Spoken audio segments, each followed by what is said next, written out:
segur que vol saludar doncs, amb algú. Aquí ha tornat a confiar en tu o de l'equip, com ha anat tot? Welcome back to Montmeló and the Circuit de Catalunya-Montmeló, even for round 4 of the 2016 FOM CEV Repsol. You just missed an incredible Moto2 European Championship race. But up now, it's a big one, Harry. It is the FOM CEV Repsol Moto3 Junior World Championship. I'm Nick Wilkins, joining me, Harry Lloyd from MotoGP.com. And Harry, the Junior World Championship is where all the best young talented riders come, the best teams, the best bikes, the manufacturers. It is the proving ground, isn't it, for talent in the world? Yeah, certainly. You know, usually at a race series of the big bike class, 1000cc, your Superbike, your MotoGP, that are the real draw. But here, all the fans are really coming to see who's coming up next. Obviously, people are coming to see the Moto2 and the Superbike classes as well. But this is where a lot of the talent and a lot of the World Championship teams really focus on this Moto3 Junior World Championship. They've had a race alongside the World Championship this year.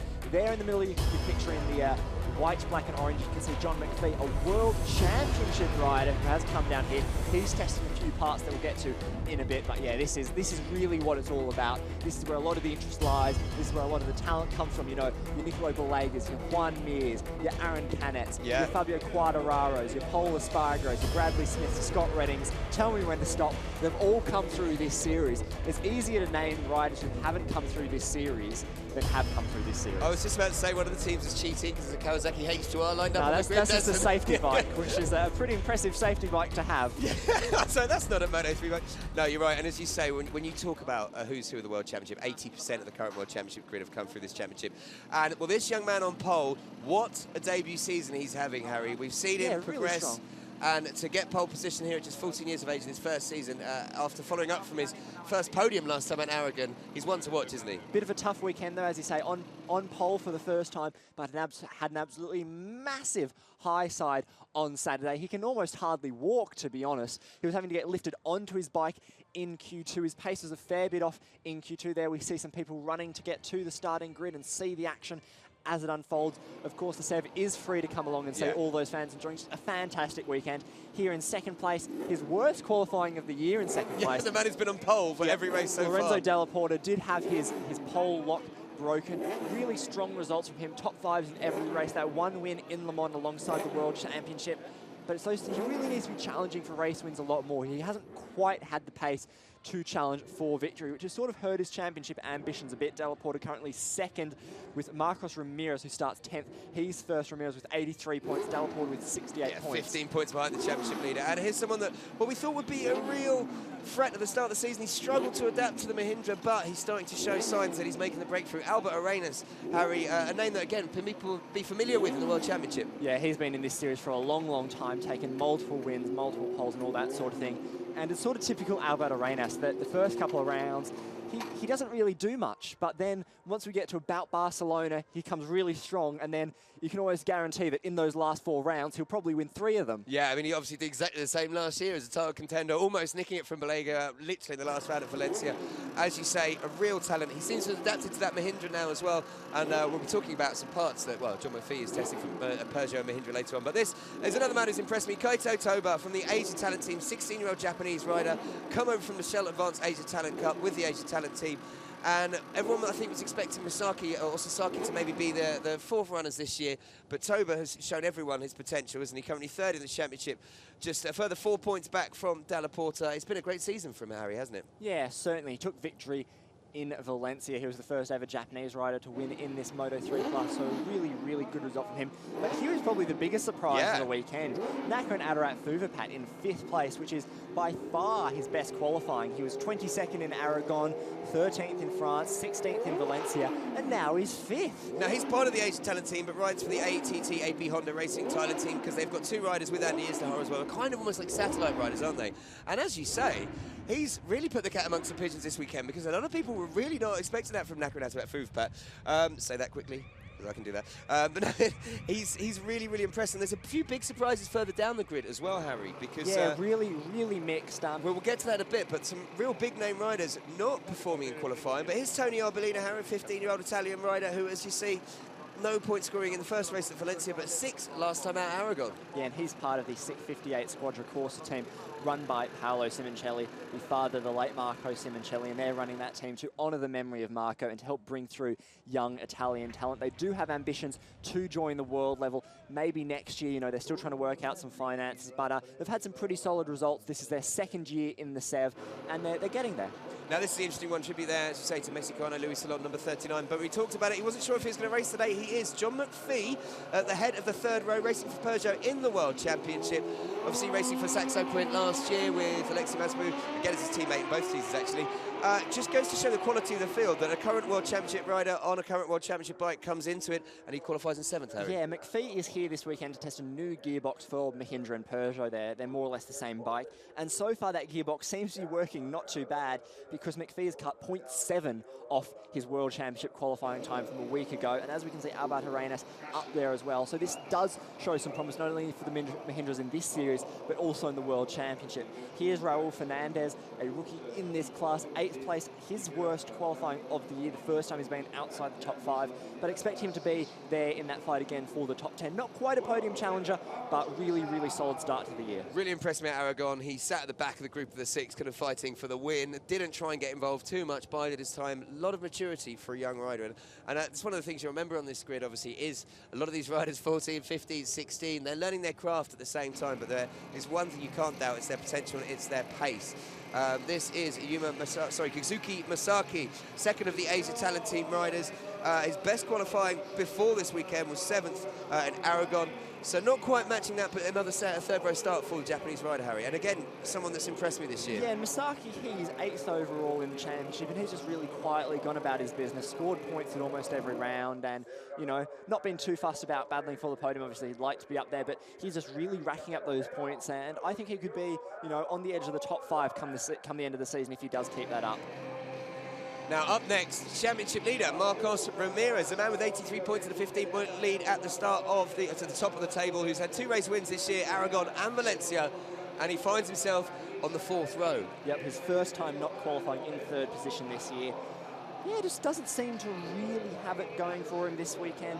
Quite disappointing for him. As we say, he is, along with Alberto Arenas, the most experienced rider in this class. You know, much like we saw with Stephen Oendale, he has quite a comfortable lead, but from 10th place, he does have some work to do. Yeah, and as we mentioned, there are some big names further down the list. We'll get to the point. There's Jeremy Alcaba, Denis Foggia, Jaume Macia, people like that really who we thought to be a lot higher up, which I think could lead to some incredibly interesting racing as they charge through the field. This is Yari Montella, Tony Arbolino's teammate, another young Italian 16, and what a huge improvement for him. As you see there, his best place finish so far, I think he's 17th or 16th, and he'll be starting from 11th on the grid. Yeah, lots of names that could come charging through as well. Stefano Manzi, he's not quite up there, and he's one who has proven to be a podium finisher. So really excited to see what this race can bring. Also, Yuma Sasaki, the 3rd Asia Talent Team rider we mentioned, he's been real potential. Podium at Valencia last year on a wild card, and he's down in 23rd. So what could be interesting is seeing how these guys come through the grid. We'll start off with the 5th row now, Aaron Polanco, Alberto Arenas' teammate on the other Mahindra, 16 years old, and looking for his first top 10 finish of the season. Yep, and just to show how competitive these times are, Alonso Lopez, his 154.143 from qualifying would have put him 5th on the World Championship grid. All of the front row would have been inside the top 10 had they raced here 1 week ago. So all of these times, all of these bikes, all of these riders are World Championship level.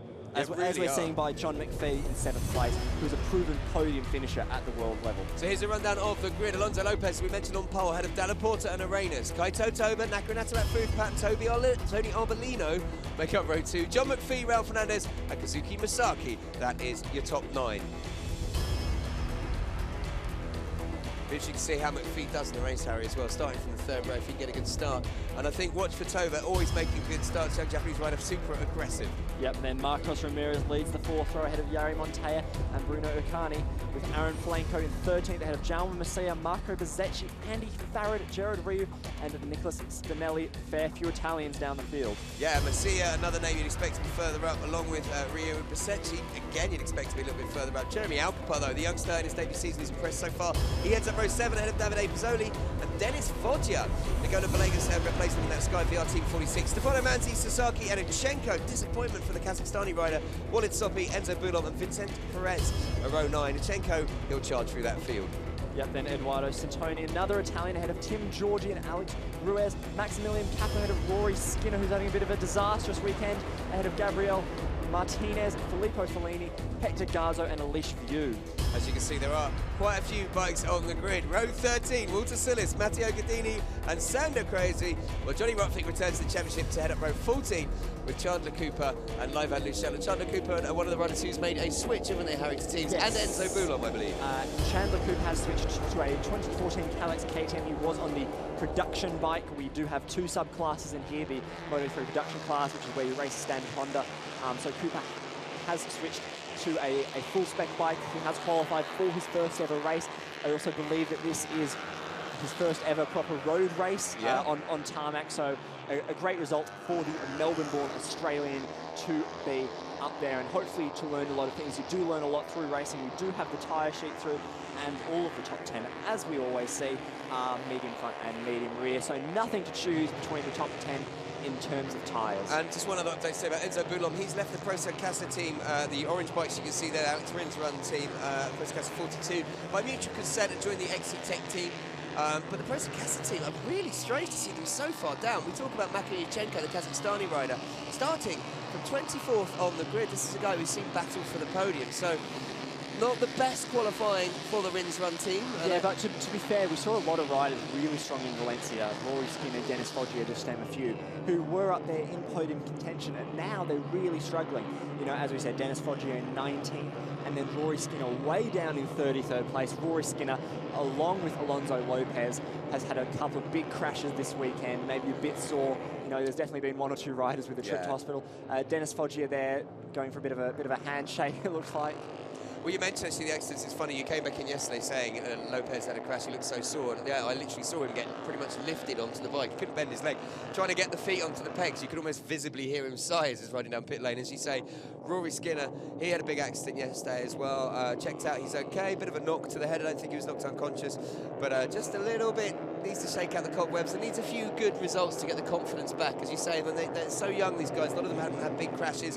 When they do, it can take a while for them to get the feeling and confidence back. Plays a huge part in motorcycle racing. You know, a rider with no confidence is unfortunately a slow rider. So it is about building back up that confidence for some of these riders who have had big crashes. And, you know, certainly with Dennis Foggia, I think him starting down in 19th, that can only add excitement to this race because, as we've seen from many riders in that VR46 Academy, they're certainly aggressive. You know, Rossi teaches them how to put through a pass or two, so no worries about that.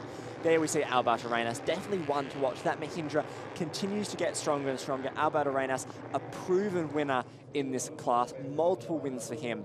Okay, so as we line up on the grid then for the Moto3 Junior World Championship, let's just run through the first three rows. Alonso Lopez, Dalla Porta and Albert Arenas make up your front row. Kaita Toba, Nakanata at Fufpat and Toby Arlino are row 2. John McPhee, Raul Fernandez and Kazuki Mizaki make up row 3. Watch for a number of riders charging through from the back of the grid. Check out Toba, he normally makes pretty good starts from the second row as well. He's starting from 4th. But Albert Arenas, big day for him, getting on that front row on the Mahindra. He'll want to get his first victory of the season. And as for Lopez, his first pole position, the young 14-year-old, if he's not too sore this morning, we could see a bit of a masterclass from him. But when the man with the red flag gets out of the way, we will be ready to go. One of the Asian Talent team bikes, I believe that's... Adarat Fuvapat just waiting there, not used to going that high up on the grid. Yeah, he probably was used to lining a little bit further back. There's a green flag at the back, everyone's ready. We have almost 40 bikes on the grid. This is going to be huge, just getting through turn 1, but the lights will come on. And when they go out, we're underway in the Moto3 Junior World Championship race. It is go. Great start from Lopez. Dalla Porta bogged down. What? Huge wheelie there from Kaito Toba, but manages to not lose too many positions. A great start from Nakanata at Fuvapat into second, but it is Lopez who leads as they run down into turn 1. Bit of a bad start from Alberto Arenas, and pushed down wide. Up the inside into second immediately. Sorry, Harry, to interrupt you there. Toba then drops down to 3rd. Who's that come through into 4th? That's one of the Australia Galicia bikes. I'm not sure. I think it's Jaume Macia, not quite sure of the number. All those bikes do look very similar, but a great start from Lopez. to lead ahead of the Asia Talent Team bikes. It looks like it's Adarat Fuvapat ahead of Toba. Those positions might have changed.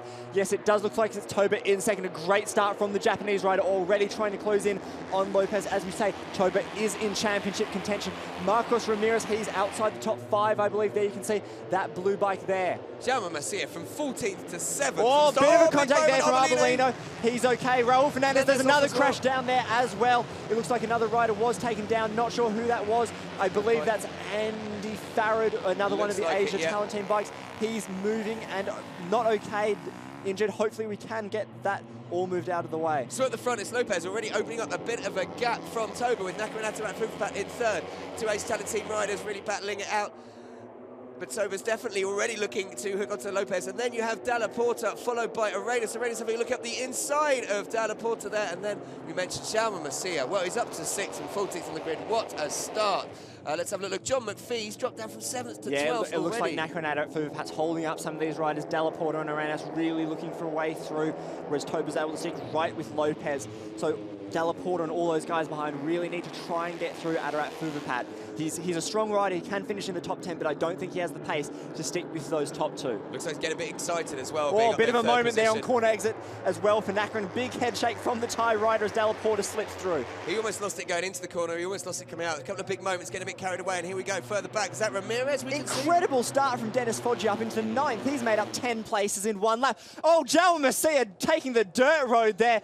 Hands up for everyone. It looks like we do have the red flag out. So what's happened that will here? most likely be for the crash involving Andy Farad. I would assume it didn't look like there were any other issues there. We do see the red flag. We'll try and bring you updates when we know them as well. Of course, no point speculating now.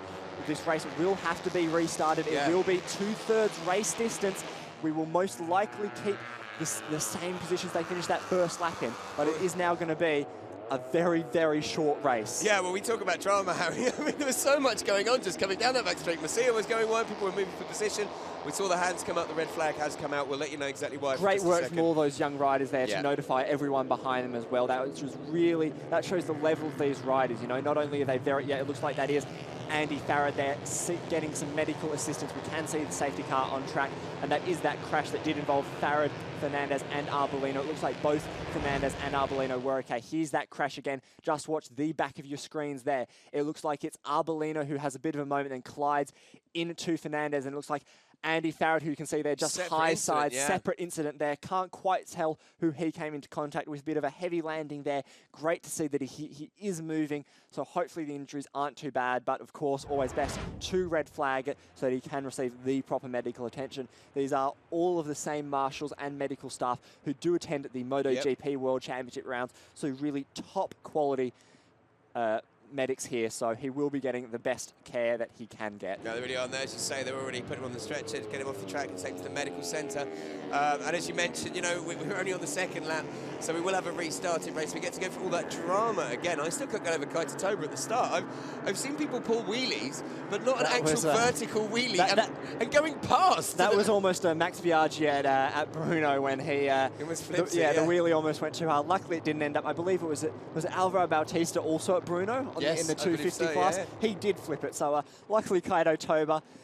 Maybe 1 or 2 adjustments to the clutch there for this race restart. Can you imagine being on the front row and you're starting, you're dropping the clutch, and Toba just comes past, vertical wheeling past you at the start? Yeah, I mean, that bike certainly has the speed if you can, you know, stay inside the top 3 with a wheelie like that, of course, you know.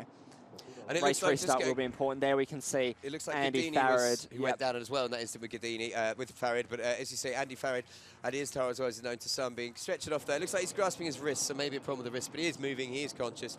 That's always a good sign. So for the teams, it's a case of getting the bikes back in, Harry. Just kind of like, change the tyres. Will they change the tyres after just 1 lap? I don't know. It really depends if they think that the softs could go the full distance. Maybe we'll see a couple of people gamble. It is always very tricky with things like this. For the riders, it's also difficult. You know, you've been so in the zone for that race start. Now you do have to try and calm yourself down, have a quick sip of water, and then get out there and do it all again. We will have the quick restart procedure here, so everyone will be out on track with just 1 mechanic formation lap, then go to get this back on track and keep the schedule more or less unchanged. Yeah, and we saw this quick restart procedure, obviously, an hour ago after the Moto2 accident, and it worked superbly there. Unlike when it was initially trialled in the Moto2 World Championships, we saw a number of teams missing the 60-minute window. Again, quick restart procedure. Pit lane will be reopened at 12:15 for 60 seconds. So all teams have to get their riders out on track within that 60-second window. So otherwise, in 7 minutes, the pit lane will open, and then you have a minute to leave the pits. If you don't leave the pits, then you will have to start from the back of the grid. We do have confirmation that race distance will be 2/3, i.e. 10 laps. Luckily, 15 is a nice, easy number to divide. So what's going through Alonso Lopez's head now? Okay, he's obviously finding out from his team. I think he's going, what's going on is exactly his question there. But first pole position, brilliant start. He's there, he's leading, he broke away at the front. He's got to do it all again. It's kind of frustrating, isn't it? Big test for him there. We can see the data technicians and all the mechanics just checking the bikes out. The tyre warmers are back on, so it doesn't look like that Australia Glissi team will be changing those tyres. Most of them will probably keep the same tyres the more I think about it, to be honest. They've scrubbed them in, I suppose, really, just by doing that one lap, haven't they? So they'll be ready and to go. Moto3 bikes generally aren't too harsh on tyres. You know, it's not like we really see tyre life become a huge issue that often in the Moto3 class, so no worries there.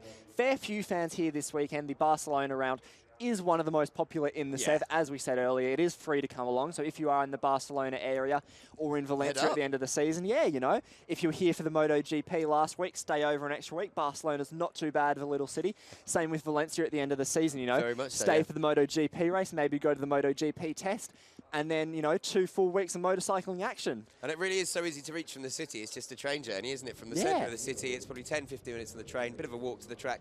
Same in Valencia as well, very, very close. And just a beautiful location to go racing. So, yeah, you know, we are, as you see, just waiting for the race to be restarted. Pit lane will be open at 12:15 for a 10-lap sprint race. This is going to be manic, Harry. This is going to be a little bit crazy. It's going to be pretty hectic. There's some riders who are definitely going to need some good starts. Yeah, and it will be interesting, as you say. But what an opportunity for the riders that had a terrible start, like John McPhee, found himself down 14th, 15th. Maybe wasn't even on the World Championship being used to that. Wasn't quite expecting these 14-year-olds to come elbowing past him. Yeah, definitely. One. You know, McPhee's maybe used to a bit of a calmer start, everyone waiting for at least the second corner to start overtaking. But here, all of these riders are so aggressive. Everyone here really does want to prove themselves, and you know they don't care that John McPhee's finished on the Moto3 podium. They'll happily throw it up his inside. If anything, it's more of a badge of honour to pass him now, isn't it? Because of that and the experience he's had. So we're going to have 42 bikes lining up on the grid for race 1.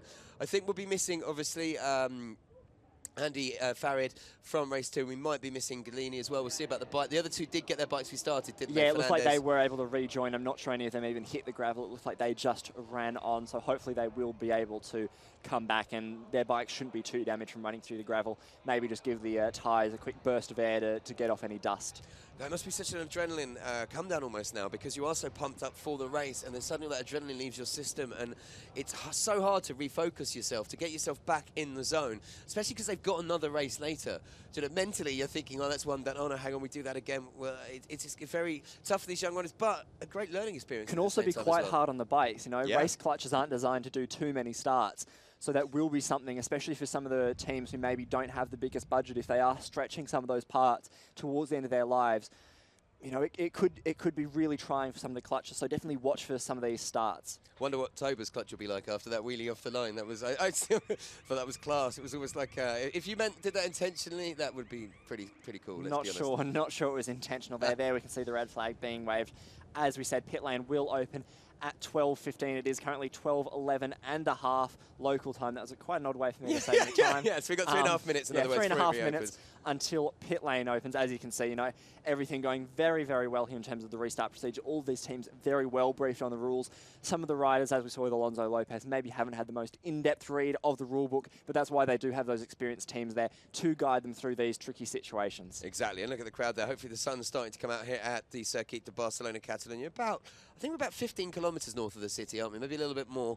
I always get confused because I live on the other side of the city. But yeah, it's such a beautiful area. The sun has been out scorching for the last 2-3 weeks here in Barcelona, but a little bit cloudy there today. But I think that it will burn through, and it will become very, very hot this afternoon, which is why having the 2 races in Moto2 and Moto3 could be so interesting, because they'll be so different. But as we wait, there we go, the teams and the riders now. They'll just be starting up the Moto3 bikes. They've got 2.5 minutes to get them to the exit of pit lane, and as you say, Harry, we'll have to count through all 42 riders, because we've got 60 seconds. That's one every 1 something seconds. Yeah, that's a pretty quick and mass exit of pit lane there. But just while we have a bit of time to talk about the the gearbox that McPhee's testing for Mahindra.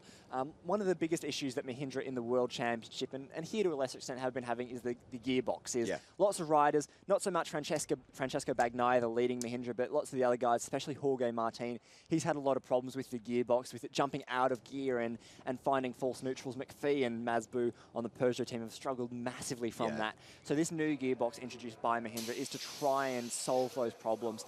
In the Moto3 World Championship, you are allowed one upgrade throughout the year, and that does have to go to all the teams. Whereas in the Junior World Championship, the testing is a bit more free, so that's why McPhee has come here. McPhee, another one who has raced in this series before. He's actually gotten 3 podiums throughout his SEV career. He got 2 in 2012, those were both third places, and then in 2014, when he first joined the Saxo Print team, I believe it was, that was when they were still running Hondas, he raced as a wild card at the last round in Valencia and got 3rd there as well. So McPhee will maybe know 1 or 2 of these guys, probably know Ramirez and Albert Arenas. At least here we have Enzo Boulon with his new team, still in his old leathers. I was about to say, probably wants to change the leathers considering he's left that team. But, well, you know, as we see, things happen very quickly. Exactly. And also, just quickly to touch on McPhee, it's been great to see him working with Rory Skinner this week. Obviously, both Scottish riders. McPhee in the World Championship. Was he 23, 24 now? So many years of experience. And young Rory Skinner, just 14 years of age. John has been passing on his knowledge to him as much as he can this weekend. It's great to see them working together. As we mentioned, Rory Skinner starting down in 32nd. At the start of the season, towards the end of last year, we saw him battling in that top 10 all the time. So, case of bit of confidence regained for the young Scotsman, who has had a couple of big accidents recently. Had one yesterday that saw him take a bit of a bang to the head. So, for all British fans out there, if you're watching on BT Sport, then he's definitely one to watch for the future, and it'll be good to have John here with him this weekend, ready to give him some advice. Yeah, definitely. And here we see everyone just starting to go to the end of pit lane, just under 30 seconds before it does open.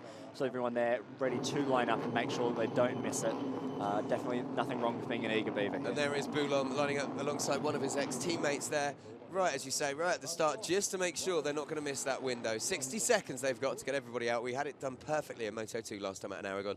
Look at those Doesn't look like there's going to be any issues here. Everyone, you know, more than enough time to get out of pit lane. Pit lane should be opening literally right now, and we should see everyone just ease off. They will get their 1 formation lap, then they'll have their warm-up lap, and then they'll be go, go, go yet again. As we say, just 10 laps.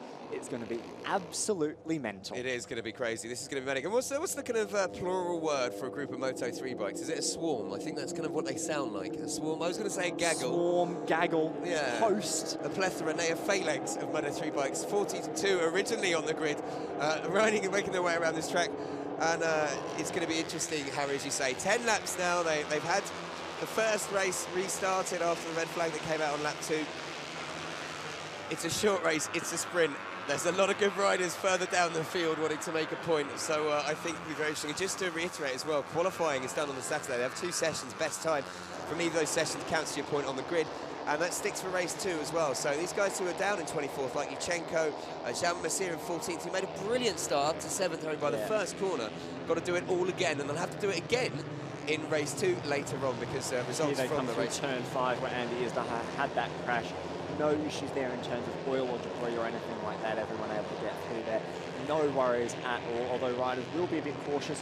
Know that it can get a bit tight into turn 5 there for this race restart. Yeah, and Dennis Foggia, number 71 there on the very unmistakable VR46 Rider Team Academy bike. And yeah, Foggia, as we mentioned earlier, real potential, real talent. A lot of people got very excited. Valentino Rossi himself was watching him race at Le Mans when they raced there, but been a bit disappointed in the last couple of rounds. Wants to bounce back with a good result. And well, we were talking about Massir earlier, Harry, coming up from 14th to 7th. Exactly what we were saying. He's one of the riders that needs a couple of good results under his belt. The red flag couldn't have come at a worse time for him, but I don't know. He was riding. He rode the straight on the dirt, so maybe the red flag was quite okay for him. Here we see the new turn 10. The rider taking the tighter turn 10, as we said earlier in the program. After the unfortunate loss of Louis Salon, the track has switched to the F1 layout. So turn 10 has now become a tight turn 10 and turn 11, and then turn 12 is now 13, 14, and 15. A chicane that you can just say all the riders coming through here. They are very strict about staying inside those painted lines. So riders exceeding that have to be very, very careful, because there are a number of penalties for exceeding track limits, dropping a place, time penalties, and even a ride-through penalty. Here we have them coming back onto the grid. Just one mechanic there. the mechanic will just stand there for a bit, check everything's okay, then leave, and they'll go on their final lap, and then we will be away. So racing will commence very, very shortly. Yeah, as you say, just line up on the grid, one mechanic there, which kind of looks really surreal when you see it beforehand. We just see a mechanic in the team colours in each of the grid slots. Riders allowed to actually ride their bike to their grid slot, by the looks of it, instead of normally pushing them for the quick restart. So we should be underway very quickly. The way they'll do it is that, as you say, they'll get reset. The mechanics will be asked to leave the grid. They'll be given a, I think it's a 1 minute or a 30-second warning, and then the lights will go out, and we are back Just racing. enough time for a quick hand grab there. That's exactly it. So let's recap through the grid. Alonso Lopez on poles. We mentioned Lorenzo Dalla Porta and Albert Arenas make up your front row. Kaito Toba, Nakira Natarat, Fuvapat and Toby Arbolino in row 2, with John McPhee, Raul Fernandez and Kazuki Masaki your third row. And this is a restarted race 5 of 13 FIMCB Repsol Moto3 Junior World Championship race. Yeah, Marcos Ramirez in 10th ahead of Yari Montoya. Bruno Ucani there, the Italian ahead of Aaron Blanco. João Messia in 14th. Marco Bezzecchi, Andy Farrett, he won't be restarting. Gerard Ryu, and then Nicholas Spinelli in 18th place. Yeah, Farrett, as we say, I imagine we take to the medical centre for checks. Jeremy Alcoba in 19th, heading up row 7. Davide Pizzoli and Dennis Foggia down in 21st. Row 8 is Stefano Manzi, Yuma Sasaki and Mako Unchenko. Some big names there. Well, row 9, Walid Sope, Enzo Boulon, who we talked about, who recently changed teams, and Vincente Perez. Yep, and then Eduardo Santoni ahead of Tim Georgi, Alex Ruiz, Maximilian Capello, Rory Skinner, Gabriel Martinez, Filippo Fellini there. We've got Walter Sullis, row 13, Matteo Gadini in 38, Sander Kroser, Johnny Rotvick, Chandler Cooper and Livan Luchel. They round up the grid. We did have 42 bikes starting. I think there'll be at least 40, there may be 41 this time, as I say, because I believe that Andy Farrett is out of the race with the injury picked up, which was what caused the red flag. So they head out for their final warm-up lap. When they get back to the grid, we will be ready to go in this Junior Moto3 World Championship race. 10-lap sprint. Hold on to your hats. There's normally more drama in one lap of these races. Looks like there is a bit of drama here. We see Tony Arbolino leaving pit lane late. I'm pretty sure he will now have to start from the back of the grid. So huge disappointment for the Italian. He was the man that actually started the incident, wasn't he, really? Well, a separate instance. Him and Fernandez ran off track. Yeah, he was involved in a slightly different one, but he was going to start in 6th, so now it looks like he'll have to start from the back of the grid as he has left pit lane late. So huge disappointment for the Italian there, who could have very well been on to fight for that podium. Yeah, big disappointment. Another harsh learning step, we could say, really, for these youngsters. Things like that, you know, you only do once, don't you, really, yeah. in your shape. I mean, everyone knew we were talking about the 60-second window. It looked like he missed it. Maybe, though, because he had contact with Fernandez. Maybe some damage to repair, you know, a bent handlebar or something like that. But he has made his way back out. We'll give you, as we say, well, as soon as we get the full numbers of who has and who isn't lining up on the grid, because I believe Gadini as well, number 14, was involved in the incident, but we'll get confirmation of that. So they're making their way around. Harry, I'm so excited for this, but I'm also a little bit nervous because there's so much action that can happen in the next 10 laps. As we say, there's normally more overtaking in one lap of the Junior Moto3 World Championship than there is in a whole race of other series. So a whole season, you could say, in other series. So a 10-lap sprint race with all of these riders on the grid could be pretty manic, but one thing is for sure, it's going to be rather exciting. Look at them all together there. Definitely there. We can see everyone just moving around to try and get some heat in their tyres and make sure that they can push from the word go. You know, we saw a great first half a lap. Hopefully we'll get to see that same sort of action. As we said, the likes of João Messia, Dennis Foggia, definitely ones to watch starting further down the grid, looking to make those good starts again. Hopefully Kaito Toba has slightly less of a wheelie. Alonso Lopez will be looking to repeat his near perfect start to the race as well. Yeah, and Albert Arenas, you know, he was kind of not real fuss about him at the start of the race, but he was in there for the battle for the podium. So again, it's in some ways it's frustration they have to do it all over again, but for other riders it's a chance of, well, you know, I get to do it again properly this time. So Stefano Manzi there, a bit tight through that chicane on his fellow Italian there, just practicing a passing move maybe. That's pretty impressive. There's no prisoners taken. There's Rory Skinner, number 69 of the Racing Steps Foundation KRP bike. Talking a lot about him. It'd be great to see him score some points this weekend. I think that's pretty much going to be his aim, starting from 32nd on the grid. You know, he should be up there battling in the top 10, and I think that will come back for Rory when he gets a bit of confidence, but for this weekend, points would be a bonus. So there is your pole man, Alonso Lopez, lining up on the grid ahead of Lorenzo Dalla Porta and Albert Arenas to make up your front row. Kaito Toba, Nakira Natarat Fuvapat and Toby Arbolino in row 2. John McPhee, Raul Fernandez, Kazuki Masaki. Row 3 with Marcos Ramirez, championship leader, at the head of row 4. So they focus. They get themselves back in the zone. Time to do this all again. As you can see, the sun is starting to break through and burn through the cloud here in Barcelona. This is a 10-lap sprint race. The restarted race 1 for the Moto3 Junior World Championship. Once again, Atarat Fouvpat moving to his mark a little bit late on the grid, but we've got the green flag. All riders are ready to go. The man with the red flag quickly runs out of the way. When the lights come on, which they have, they will go out, and we are underway in the second part of this race 1 for the Moto3 Junior World Championship. Terrible start from Toba that time, but Lopez, brilliant start. He's got away superbly. Yeah, great charge from Lopez. Again, you know, another beautiful start from him. It looks like Kaito Toba is in second with Nakran Atarat Fouvpat Toba made in move up third. into And it first looks like for the first Masaki's up there into fourth as well. Toba does lead as they come around this first corner. Big move there from Alberto Arenas to get up into fourth. Everyone does manage to get through those first 2 corners okay. It is Kaito Toba, bit of a moment there, who leads ahead of Alonso Lopez. I really thought Toba had a terrible start, but he just did no wheelie. He just tucked in behind Lopez and made it his own through the first corner. And we have got 3 Asian Talent Team riders in the top 4. That's impressive stuff at the moment. Yeah, huge, great start from Masaki as well. Alonso Lopez trying to take a bit of a there, wider line. Not quite working as Nakran Atarat Fouvpat moves into second. So we've got, at the moment, Toba from Atarat Fouvpat, from Lopez, from Arenas, from... Well, how about Arenas pushes, bit of touching there, says hello to his fellow Spaniard, from Lopez. Masaki, from Della Porta, and Jaume Macia's only gone and done it again. He's only gone and managed to get up onto the grid. At the moment, he's showing a 7th place. That's incredible. Absolutely incredible from the young Spaniard, up from 14th. There he is, number 5, as Lopez, as you say, has been pushed back now into 4th place. And this is great. This is exactly what Kaito Toba wants. Nakran Atarat Fouvpat, we saw that he couldn't quite match the pace at the start, so he'll be hoping that he can allow Toba to break up. But Alonso Lopez, he's trying to go up the inside, as is Della Porta. Can't quite make it stick. It is now an Asia Talent Team 1, 2, 3, in fact, with Masaki in 3rd place ahead of Alonso Lopez. Jaume Macia just making a bit of a sandwich there with Alberto Arenas on the Mahindra between those 2 Hondas. And that's Della Porta behind him, as you mentioned, with Marco Ramirez up into 8th, championship leader, and John McPhee dropped down. Someone's run on. Someone in the back there has run on straight through the chicane, and they'll have to rejoin that. It looks like it is Ramirez. Yeah, that's Ramirez. He needs to be really careful. He hasn't gained any positions there, because if he has gained even a single position, there will be some penalties. So they come across the line to complete lap 1 of this 10-lap sprint race. It is Toba from Atarat Fouvpat.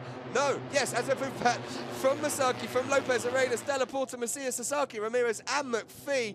Wow, what drama we have here, and they spread out their 5, 4 And it across. looks like as Alonso Lopez is going to lead into turn 1. Huge move there. Atarat Fouvpat up into second, with Toba going from 1st to 3rd. And it is Arenas in 4th on the Mahindra, and look at Della Porta trying to ride around the outside there, and it is Masaki. He's dropped out of that top 3, the top 4 battle a little bit there on the Asian Talent Team Alonso bike. Lopez really likes that nice wide line through turn 3. Not sure if that's intentional. Della Porta here, he seems to be just getting shuffled around a bit.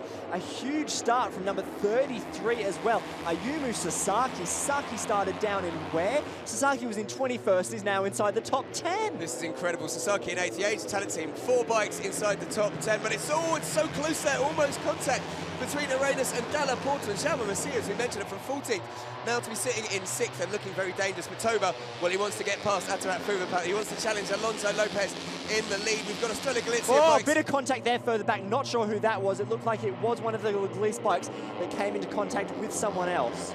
It's real drama at the front as they're trying to, well, I say settle into a rhythm. There's only 8 and a bit laps to go after this already. Alonso Lopez has a bit of breathing room, about 0.2 of a second. That's just enough, especially, but it looks like a big move there from Jaume Macia, having a look up the inside to get ahead of Alberto Arenas into turn 10. And Della Della Porta Porta up the inside of that. Looks like Toba as well. Della Porta, a man on a mission.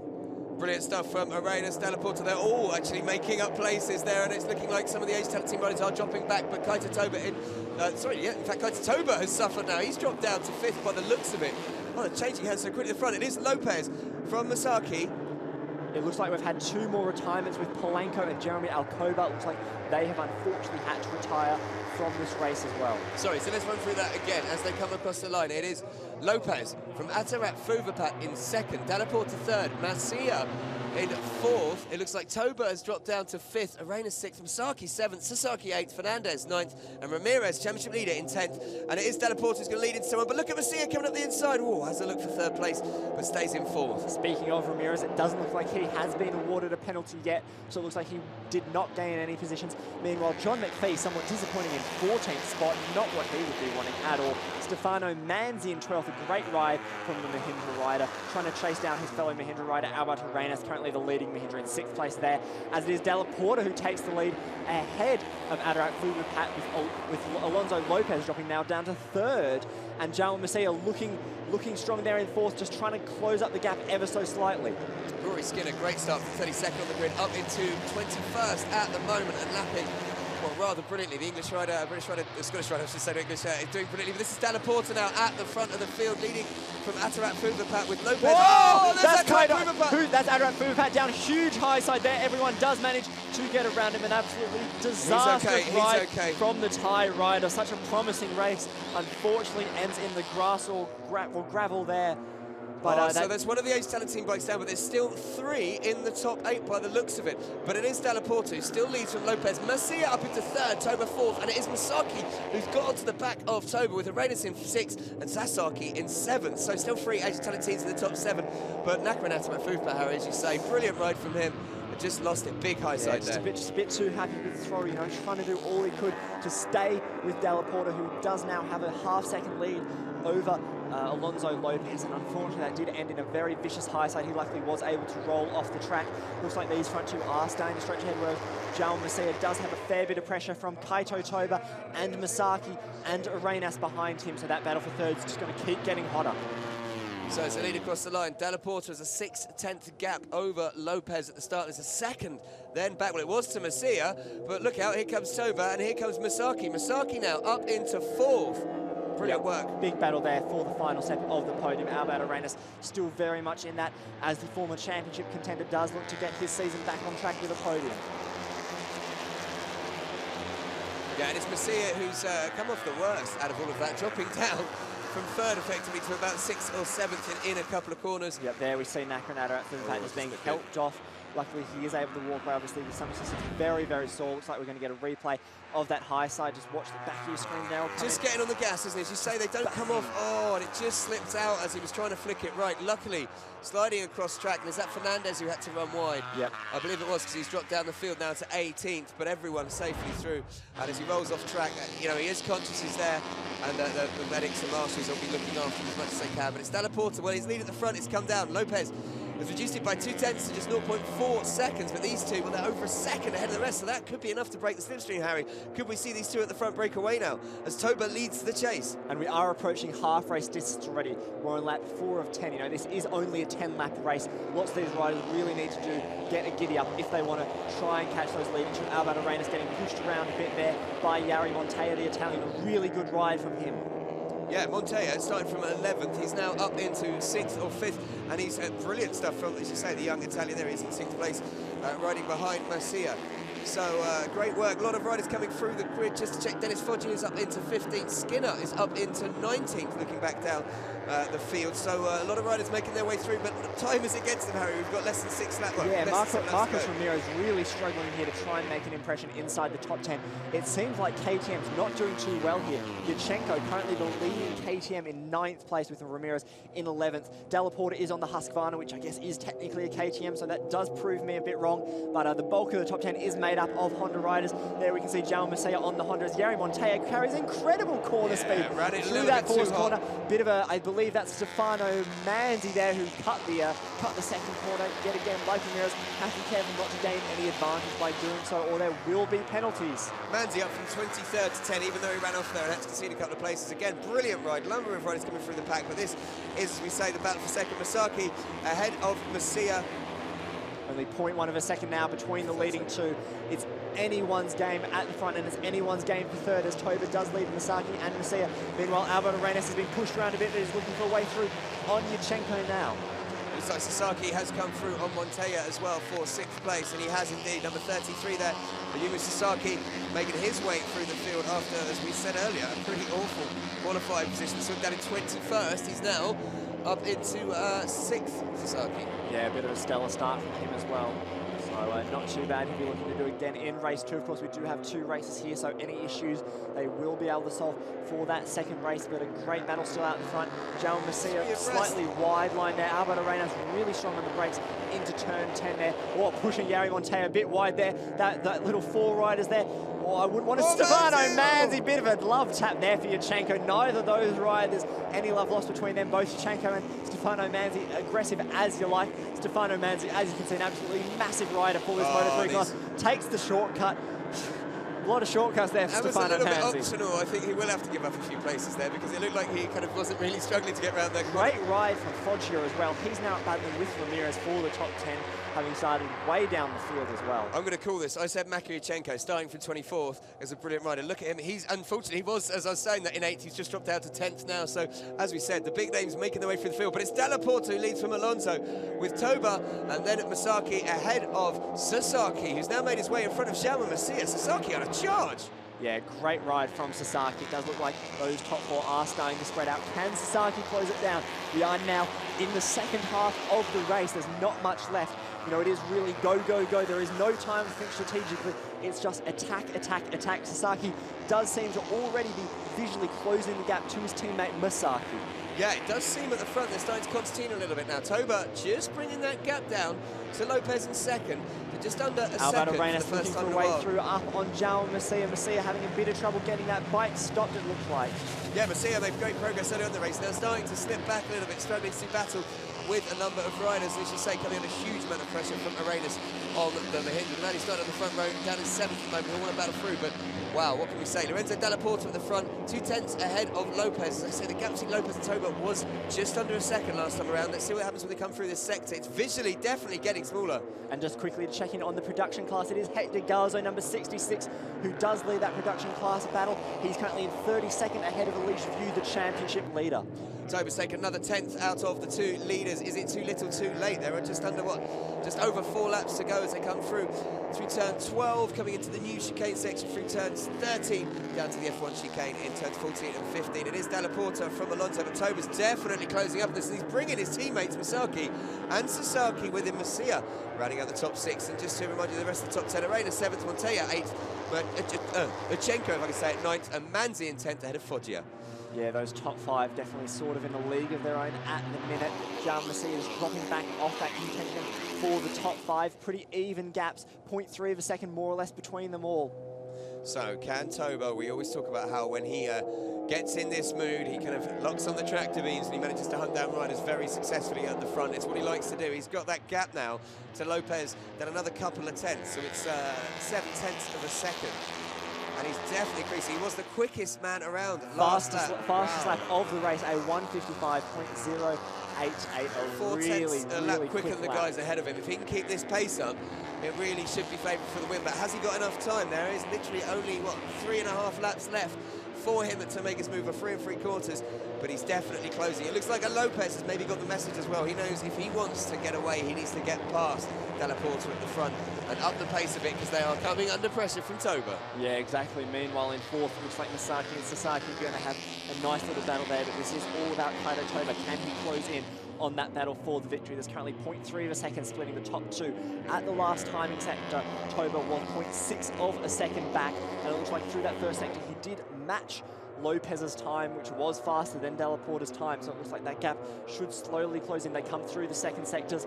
It was Lorenzo Della Porta who did respond there. It was the fastest first sector, but there's really nothing to choose between those top 3, all of them matching each other's times. And it's incredible to see the top 16 riders within 9 seconds of each other, even though we're seeing small gaps emerge.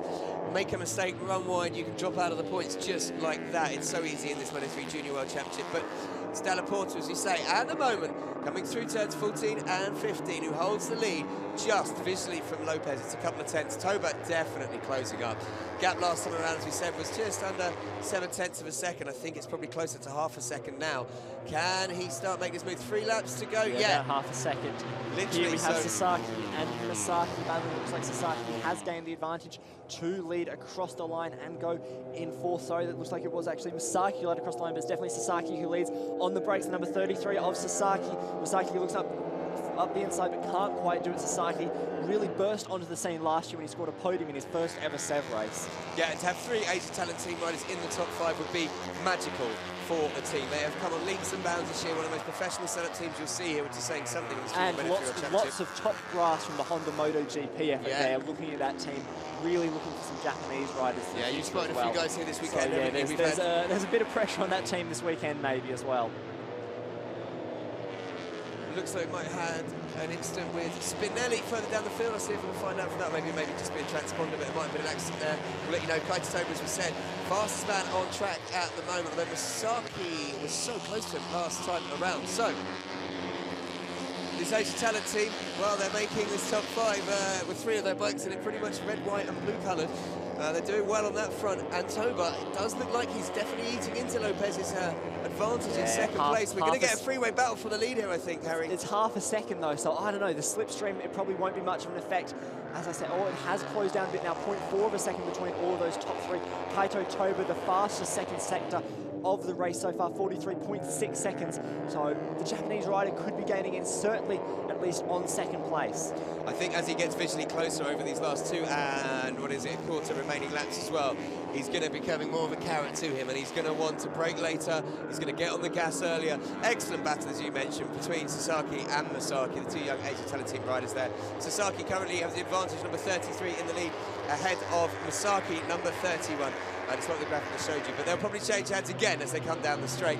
So let's have a look as they come across. Still, it's just under half set between Lopez and Toba. Yeah, meanwhile, Alberto Arenas in 6th. He's just behind that all-Japanese battle for 4th place, and he's on potentially his best finish of the year so far with a 6th place. Could easily find himself up into 4th. Meanwhile, Kaito Toba is now right with Alonso Lopez. And behind them, leading that charge of riders trying to break into the top 6 is Makuchenko, number 76 in 7th place from 24th from the grid. Wow. But we look in there and it looks a little bit like Masaki ran a little bit wide there, but maybe he's just taking different lines in Toba. Well, it's visually closing on Lopez, but I don't think it's going to be enough with just 1 lap to go after this.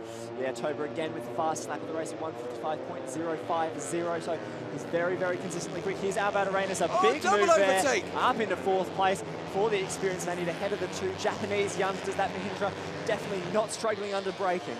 We mentioned about the gearbox, and we mentioned about the engine maybe not being up the most powerful. Saki's trying to come back, but he can't quite do it.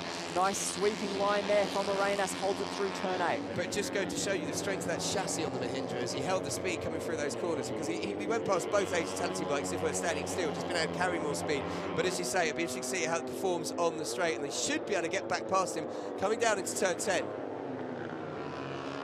Looks like Sasaki has got past Alberto Arenas there, but that battle for 4th is going to continue to rage as we build up to the last lap. We just have a couple more corners to go of this penultimate one, and then it's all do or die in this final lap. Yeah, and I think Tony Arbolino's just come into the pits as well, by the looks of it. I just had it flashing up on the screen. We'll get confirmation on that, because Spinelli has retired. And as Harry said, wow, this is definitely pointing up to something a bit special. We've got Albert Arenas and an Asia Talent team, Masaki-Sasaki sandwich here. And that's not going to place up Wannabe coming to the final laps. It's going to be high pressure. They'll work together, definitely. A little bit further back through the field. This is Ichenko leading Yari Montana. No, it's John Musia just behind him. Ichenko just taken. It looks like Della Porta might have broken the bit. Kaito Toba, great use of the slipstream there to move into 2nd. He now has 1 lap to try and close an almost 1 second lead on Della Porta. I think that could be a bridge too far. Just 2nd place would be great for the Japanese rider. He might lose some points to Della Porta in the championship, but with Ramirez currently in 13th place, both of them would be making up some big ground on the Spaniard. Definitely, and as we know with Toba, we say it's a huge gap, maybe it's too much, but we've just seen him close down a second in 2 laps. He's only got, obviously, the rest of the few corners to go, and he might have to fight off Lopez for the rest of this lap. But when he gets his tractor beams on, is there anyone better in this championship at hunting down a rider at the front? He's superb. No, Kaito Toba is such a mature rider. You know, he can follow and he can close the gap just so well, and he loves to just wait for that last lap to strike. Unfortunately, it does look like Della Porta is too far ahead for Toba to try a last corner move. But, you know, just a small mistake from Della Porta and it could all close right back up again. And an incredible battle going on for 4th. Masaki, Sasaki, Arenas and Musia and Ichenko now getting involved on that. They've all closed up to within a second of each other. So it's drama all the way through the field, but this is Toba holding off Lopez, or can he? Because Lopez has got the drive out of that corner. He's going to make a move into turn 10. He's going to try something on the brakes. He looks like he's going to take the Toba's sticking his leg out. Not quite that close, mate. Oh, difficult, bit of a harsh move there from Lopez, making Toba stand up, maybe saying, good thing you didn't have your legs sticking out there, maybe mate. he should have stuck his leg out further. Go gadget, left leg. That was crazy from Toba. That's definitely not trying to stop him. That was looks like this is Delaporta's race. It's all about this battle for second. Can Toba try something in the last corner? Maybe try a bit of a slipstream move. They do now in the outside corner. Kaito Toba, beautiful move there on the exit. And he goes down, and it looks like he's pushed Lopez wide as well. Kaito Toba surely out of the podium. Now that battle for fourth does become a battle for the podium. Lorenzo Delaporta does take his second victory of the season. A great win from him ahead of Lopez, who does manage to tap. Not sure it's going to be in the battle for fourth. It does look like it's an Asia Talent team bike. Sasaki takes his second podium just ahead of Jaume Masia. Great recovery from him. Alberto Arenas takes fifth, his best result, ahead of Maka Yurchenko, Masaki, Manzi, Foggia, Montoya, McPhee in 11th, Ramirez 12th, Pozzoli in 13th place. Wow, Irachi in 14th, and Rory Skinner, what did we say? Starting from 32nd on the grid, we said, 33rd even, his mission would be to finish in the points, and there's an incredibly disappointed Toba. Reminiscent of last year, look how bent the fairing is on that Honda. He's going to try and push it across the line. He won't score points. No, definitely no points there. But yeah, Rory Skinner, to say 33rd to 15th, the kind of confidence building ride we were looking for in the young Scotsman. You can just see how absolutely destroyed Toba is by that crash. He's luckily okay, but you know, he knows how many points he's conceded to Delaporta in that championship. It's a chance for him to close the championship up with Ramirez. And it's not the first time we've seen Toba do that on the last few set of corners, get a little bit eager. To be fair to him, he made the move. He's usually kept it upright, but that move just a bit too ambitious. That section of track very, very bumpy from the Formula 1 cars, so maybe he was caught out a bit there. You can literally see, hit a bump, seemed to go onto the curves, and then it was lost. But brilliant emotions there from Sasaki. Masia, what a ride from him, from 14th to 4th. And let's just go a little bit further down the field. Enzo Boulon with his new team. He finished in 16th ahead of Perez, Sope 18th, Fernandez 19th, Max Kapler 20th, Sintoni 21st, Ruiz down in 22nd, Georgia Tim in 23rd, Fellini was 24th, Hector Garzo came across the line in 25th, Walter Sillis 26th, Alageview 27th, Kretzer 28th, and Rockvik 29th, Jardler Cooper 30th, and Martinez Abreu in 31st. Kaito Toba, as we say, I think he might have actually just finished. We're not sure if he's going to get that bike across the line. It looks like I don't think he will in the end. So 0 points. So obviously for Japanese run, devastation for him, crashing out while battling for the podium. But what a race! We told you there'd be drama. Oof, we've got to do that all again before we catch my breath. Believe it or not, the next Moto3 race is at 3 o'clock local time for you. So it's 2 o'clock in the UK, around the rest of the world, Central European time being local time. But here we go, this is the moment we say, Toba, he knew he had to make a move. He tries it for coming through turn 14, and look, he just loses high sides and goes down heavily on the shoulder. It looks like he's okay, just more frustration, but absolutely gutting for Toba. But for Delaporta, well, second win of the season, and for the championship man who is second, what a way to close out the points of Ramirez. I believe he will be leading the championship now. Ramirez was 13, had a 15-point advantage, but Ramirez finishing in 12th. He'll only get 4 points, 25. Yes, we should have a new championship leader, according to my maths, but get confirmation of that very shortly. Alonso, as we mentioned there, Alonso Lopez, a brilliant result for him, second podium of the year after his second place at Aragon. So building confidence now, 2 second places, 2 podiums in a row. The youngster really feeding his way into the championship. And as for Sasaki, well, he's got that final podium spot because of Toba's mistake. But Sasaki, I won't say, like, he won't apologise for it, shall we say, because that's his second podium. His first one coming in his wildcard in Valencia last year. And as we know, a lot of Honda big brass are indeed here watching on their riders' teams. And here comes Sasaki. You can hear him revving the bike rather happily for his podium, finishing 6.5 seconds behind Lopez, or 500 seconds in the end. But here's confirmation of the results. So Lorenzo Delaporta's second win of the season, almost 2 seconds in the end from Alonso Lopez. Yuma Sasaki, as I mentioned, another kind of 5.5, 6 seconds back. Jaume Masia beating to the line by just 400 to the second. And Arenas in 5th. Mako, brilliant recovery from 6th. Kazuki Masaki losing out on the drag to the line to finish 7th. Manzi 8th. And Foggia, brilliant recovery from him to finish in 9th. Montoya 10th. John McPhee in 11th, Marcos Ramirez, championship leader, down in 12th, Davide Pozzoli 13th, Bruno Aracci 14th, Rory Skinner, as I say, collecting that last championship point and finishing just 21 seconds behind the leaders. Enzo Boulon 16th, Vicente Perez 17th, Walid Sope 18th, Raul Fernandez, Max Kapler, Eduardo Sintoni, Alex Ruiz, Tim Giorgi, Filippo Fellini, Hector Garzo, Walter Sillis, Alageview. That makes up your top 27. More to come as well, but with a number of riders not finishing Sander Cruz, Johnny Rodvick, Chandler Cooper and Gabriel Martinez Abrejo complete your finishes, while Kaito Toba, Tony Arbolino, Marco Basecchi, Nicolas Spinelli, Gerard Brew were a few of the riders to miss out, including Nakarat Atarupu, Pat, Livan Nuchel, Aaron Polanco, Alba Bagdini and Farid. Here's Harry down in Parc Ferme. Back on the top step of the podium in a shorter race, did the distance change anything? Yeah, what a race. I did a shit start, but I know that the bike is very good in this circuit. I push hard from when I am first. In the final, I win the race. Thank for my team, thank to everything. Thank you, everybody. And again in Italian. Thank you. Yeah. Another race. We want to win the same in the same position, but we see after. In italiano, por favor. Sì, abbiamo fatto una gara della Madonna, anche se la partenza ha fatto abbastanza schifo, però sapevo di avere una buona moto, una buona messa a punto e alla fine dai, mi sono messo primo e sono stato tutta la gara primo, davvero felice per questo. Sì, ora ci aspetto un'altra gara e vediamo di fare lo stesso. Ciao. Thanks and apologies for the colourful language. Yeah, I think that was English not being his first language. Probably didn't understand what he was saying there, so apologies for the swearing at the start. He didn't have the best of starts, as he pointed out, Dalla Porta. You can see in there, number 48 coming up. This is actually the first start from the initial race, as you saw Toba putting the highlight in before we got the red flag. We had an incident on, I think it was just the second lap, wasn't even the first lap. That saw a red flag, and as you can see at the bottom there, the race to start the new schedule will be at 1:10. That's for a superbike race, but this is the incident. First of Arbolino ran Fernandez wide, but if you see in the background, ouch.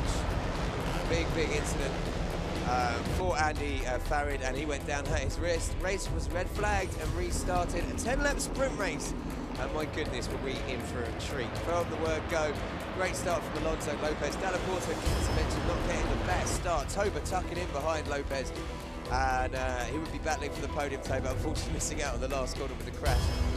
But it was Toba who actually got the whole shot from Lopez, and the Ace Talent team riders were involved in the start. But look at Dalla Porta. As he mentioned, Harry, not the best of starts, as he put it, not so delicately. Very blunt there. Once again, apologies for all the language, but it was a great ride from Dalla Porta. He'll definitely be looking to make a slightly less bad start in the second race. But, you know, his intention for the second race is clearly there. We saw a lot of riders run off at the top of that new chicane. As we said, that new chicane, very bumpy. Talking to Chandler Cooper, the Australian from Melbourne yesterday, he said that there were a lot of bumps there, and you really have to get your line right, and you can see a fair few crashes and incidents like we saw. And there's Dalla Porta taking the lead. Obviously, Dalla Porta going on to win by almost 2 seconds at the end as Toba and Alonso Lopez were put up in that battle for third. And really, once Dalla Porta had got his nose in front, that was him gone there. It's a huge moment when Naki and Antoine Kruger crashed out. Disaster for the Ace Talent team rider who were doing so well and battling up in the top 5. But Dalla Porta, as I say, once he got away, he had Alonso Lopez for company. He kept him honest, but he never really threatened. And it was all about Toba then closing down Lopez for second place. Another big accident there. Yeah, that looks like that's one of the Italian bikes there. Well, that's number 84 who we saw. Yes, we did talk about, Canadians were saying. So, the battle for Toba, well, it taken, as we saw, Alonso Lopez at this point, Toba. Lopez fought back, and then coming into the final chicane, there was high drama, as you're just about to see here. Kaito Toba tries to move up the inside, almost gets it stopped, the back just slides out, comes back into line high sides. Luckily for Lopez, he managed to keep it upright and tries he might. Toba couldn't get the bike started, but it was Lorenzo Dalla Porta's second win of the season. Should see him retake the championship lead from Alonso Lopez, and a brilliant battle for third. Saw Sasaki come out on top to take his second podium. So we'll get confirmation of the championship standings. And as you probably saw on the graphic, the info, you saw the pit lane will open at 12:55 for Superbike Race 1. We have one race in the Superbike European Championship. The race will start at 1:10 Small matter first of this Moto3 Junior World Championship podium to get out of the way. We do have the stock 600, we're saying the production rider joining them on the podium there, leading production rider. Hector Garzo who won that. I believe that is his first victory in the class, so good for him. And once again, we can see a great mix of nationalities, an Italian winning from a Spaniard and a Japanese rider. That's what this series is all about. Yeah, Kaito Toba gutted to have missed out on the podium and vice championship points with that crash in the second to last corner, but his teammate Sasaki will, as I say, take that gratefully, Harry, would he? A podium with open hands. His second podium after his one at Valencia last year, so good to see him bounce back. We talked about how this season, maybe just fitting his way into the championship, he's kind of flattered to deceive me a little bit. I was expecting a lot more, but now starting to deliver on that promise. And a great race for the Asian talent team, despite Nakranata at Fruitback crashing out. And Hector Garza there receiving his Moto3 production trophy. Delighted look on his face there as well. I believe it was his birthday just a couple of weeks ago, and his teammate Chandler Cooper bought him a Jack Miller hat. Look at that, that's a great thing, because everyone wants a Jack Miller hat. They certainly do. Aussie-ness shining through there. So as you see it, Sasaki taking his trophy, that'll be another one to add to the collection. Interesting to see how excited Dalla Porta was by that race, all the experience he's got as well when you interviewed him. I mean, we talk about exuberance and obviously him swearing, but he was so excited. I think he was just really having to make up for that start, which, looking back on it, really wasn't the best. And, you know, he identified that. And it does show that he can battle through the field as well. So hopefully this will kickstart his challenge. And hopefully he can do the same again in the second race to just keep his championship nice and tight. And it gives you that confidence to know that if you do fall back from the pack, which could be crucial in Moto3, then actually you don't need to fight to get to the front immediately. Take your time, build slowly, and then when you get to the front, make it count, which is what he did there. And considering the amount of scrapping we've had actually so far this season, that was actually a pretty clean race in regards to overtaking and the battles that were going on at the front. And here is the gratuitous oversized check for Lorenzo Dalla Porta to have free fuel. So we're going to get this, the Italian national anthem for the first time today after the Spanish national anthem earlier. And as I mentioned, we'll come back, look at the champion standings in just a second.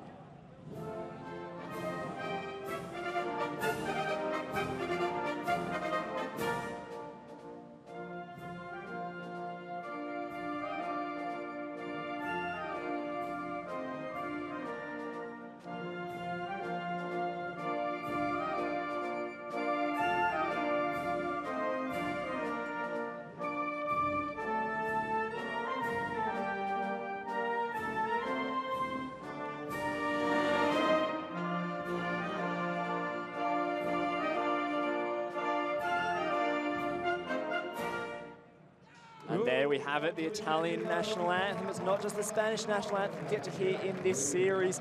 Of course, it will only be Dalla Porta and Hector Garza who do have the carver, because both Sasaki and Alonso are a bit too young, although of course they won't be spraying that, as we saw in the Moto2 race earlier. There's a second race to have, so you don't want your leathers all sticky for that one, so they'll probably just carry that back, and especially for Dalla Porta, give some to his team. You know, obviously can't drink and drive, can't drink and race, so everyone here is very responsible, and trying to squeeze 5 people on the top step of the podium, proving to be a bit of a challenge there. But here we go, down onto the championship standings. It is Lorenzo Dalla Porta, as Luke said, who does lead the championship with 93 points. Marcos Ramirez slips to second, just 6 points behind. Kaito Toba now 29 points behind the championship lead. Alonso Lopez in fourth, a great result from the rookie. Dennis Foggia, surprisingly enough, in fifth, ahead of Ayumi Sasaki with 42 points, and Jeremy Alcoba on 41. So great battle there, not only for first, but also for fifth.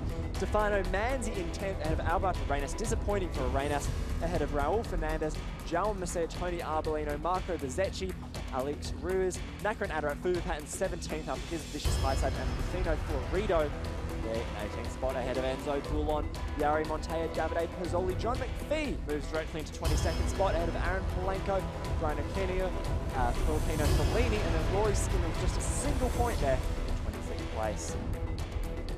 And that is your championship standings for the FIMC, the Repsol Moto3 Junior World Championship. In 2016 edition, we do have another race coming up later today, as well as several more rounds this year at some of the best tracks in the world. Yeah, and up next it is the European Superbike Championship. We got one race from that for you today. Could be very dramatic. Local hero Carmelo Morales will be out looking to make it race number 3 in a row. Victory, I should say. It's just not just race number 3. So that'll be coming up shortly. Harry, incredibly dramatic Moto3 Junior World Championship. Let's do another one of those at 3 o'clock local time, which will have more drama guaranteed. You can be sure of that. So the Superbikes, you can hear them warming up. They are heading around the circuit. The race will start at 10 minutes past 1, so a slight delay due to that red flag in the Moto3 race.